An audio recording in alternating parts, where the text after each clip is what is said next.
Okay. My name is Mark. I know Katie for over 6 years.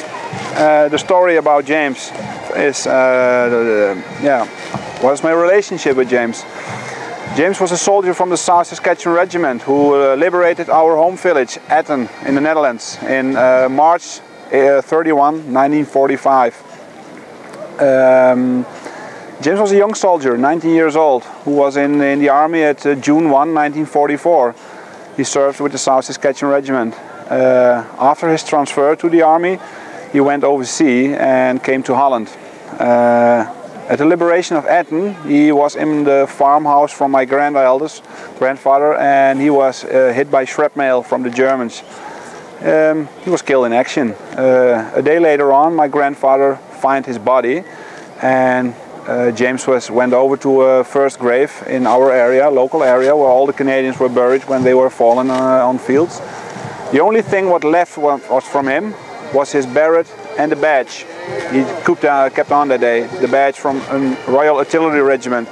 Later on he was in reconnaissance to the South Saskatchewan Regiment.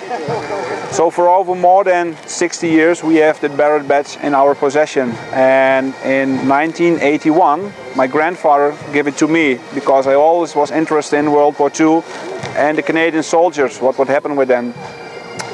I kept it more than 15 years in my possession, and I thought from this beret badge has to be a story. It is from a young guy, I think, so I have to search out from who is this beret badge. 3, 4, 5 year research work with help from the Canadian Archives and Library in Ottawa. I get some few names, I get detail books from that day from the South Saskatchewan Regiment, and there you can read the battle, how was going on that day. And there were a few names of casualties. There were 3 soldiers, James Joseph Maloney, William Sarnowski and Peter Hidderchik.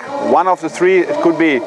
After research work and with spoken all the people in Etten, I came on the name James Joseph Maloney. So that was the person it has to be. It took me for over more than a year to get in contact with the family Maloney because there is a privacy rule in Canada. We may not keep in touch with the people. So I had to make a phone call by myself. So I look in the International Telephone Library and on internet and find the place Saskatchewan with one person, A. Maloney. It was Katie's father. So I call him on just I do that at 11 o'clock Holland time.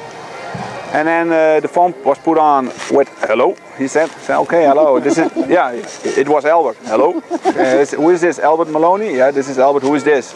This is Mark van Aken from Holland. Okay, you did all the research work for my brother, he said. So he knows my story because Canadian Archives and Libraries sent my letters I wrote to them, to the family. So Albert knows my story. And then I invited them to come to Holland in 2005 to unveil a monument, a special monument we made in our place for the Canadian fallen soldiers. And he was one of the special guests who unveiled that monument with one of the former captains from the South Saskatchewan Regiment. He was also there. Sisselaw, Captain Sisselaw. He was a former captain from the A Company from the regiment. And yeah, from 2005 till now we keep a warm contact with the family Maloney, and every year we send photos and we call each other with birthdays, etc, etc. So we keep that contact in touch, and in August too I fly for the first time through Canada when we don't have smoke in Iceland. So I hope to see Albert again, and the best thing I hope to see is the place where James was growing up. So my circle of my story is round. So I can close the book and write a new book. The book about Private James Joseph Maloney. That's